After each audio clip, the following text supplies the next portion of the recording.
एक बार की बात है, एक आश्रम में 3 शिष्य रहते थे। तीनों ने अत्यंत मेहनत से अपनी शिक्षा संपूर्ण की। तत्पश्चात तीनों शिष्य गुरुदेव के पास गए और बोले, गुरुदेव, अब हमारी शिक्षा संपूर्ण हो गई है, अब गुरु दक्षिणा देने का वक्त आ गया है। गुरुदेव मुस्कुराए और बोले कि तुम लोग मुझे गुरु दक्षिणा अगर देना ही चाहते हो तो कल मुझे एक थैला सूखे पत्ते ला करके दे दो। तीनों शिष्य मंद मुस्कुराए और उन्होंने सोचा कि सूखी पत्तियां लाना कौन सी बड़ी बात है। अगली सुबह है, तीनों शिष्य पास ही के जंगल में दक्षिणा हेतु सूखे जो पत्तियां हैं वो इकट्ठा करने के लिए गए। उन्होंने वहां देखा तो आश्चर्य हुआ।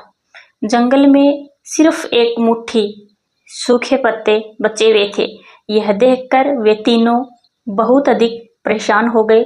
उन्होंने सोचा, अब गुरुदेव को हम दक्षिणा कैसे देंगे। तभी सामने से एक किसान आता हुआ दिखाई दिया, जिसने एक थैले में ढेर सारे सूखे पत्ते लिए हुए थे। उन्होंने उस किसान से आग्रह किया कि भाई, हमें भी थोड़े सूखे पत्ते दे दो, हमें इनकी अत्यंत आवश्यकता है। किसान ने कहा कि यह सूखे पत्ते मैं अपने जीवन यापन तथा घर का भोजन पकाने के लिए ले जा रहा हूँ, मैं यह आपको नहीं दे सकता। परंतु हाँ, पास के ही गांव में एक सेठ जी रहते हैं, उनके पास सूखे पत्तों से कुछ बनाने का कारखाना है, शायद वह आपको सूखे पत्ते दे सके। वे तीनों सेठ जी के पास गए और उनसे सूखे पत्ते देने के लिए आग्रह किया। परंतु सेठ जी ने कहा कि मैं आपको सूखे पत्ते नहीं दे सकता, क्योंकि इनकी मुझे आपसे अधिक आवश्यकता है। मैं इन सूखे पत्तों से अपना कारोबार चलाता हूँ, मुझे क्षमा करें। वे तीनों शिष्य अत्यंत परेशान हो गए।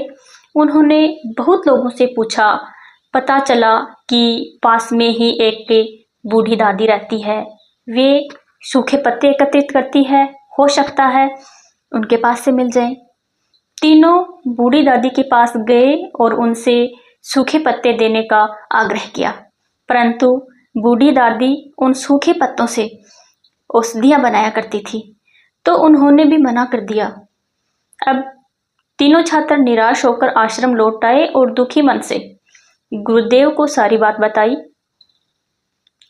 कि वे उनकी दक्षिणा लाने में असफल रहे। तब गुरुदेव ने कहा, मेरे बच्चों, मुझे दक्षिणा की अभिलाषा नहीं है।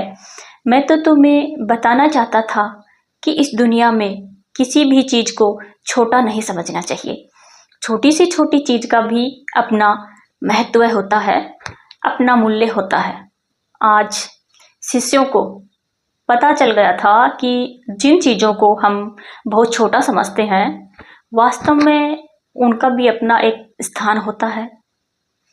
कहानी सुनने के लिए आपका बहुत बहुत धन्यवाद। यदि ये कहानी आपको थोड़ी सी भी पसंद आए और आप मेरी जो कहानियां हैं उनको सुनते हो तो प्लीज़ मेरे चैनल को भी सपोर्ट की ज़रूरत है, तो थोड़ा चैनल को लाइक करना और सब्सक्राइब करना बिल्कुल ना भूलें, आपकी अति कृपा होगी।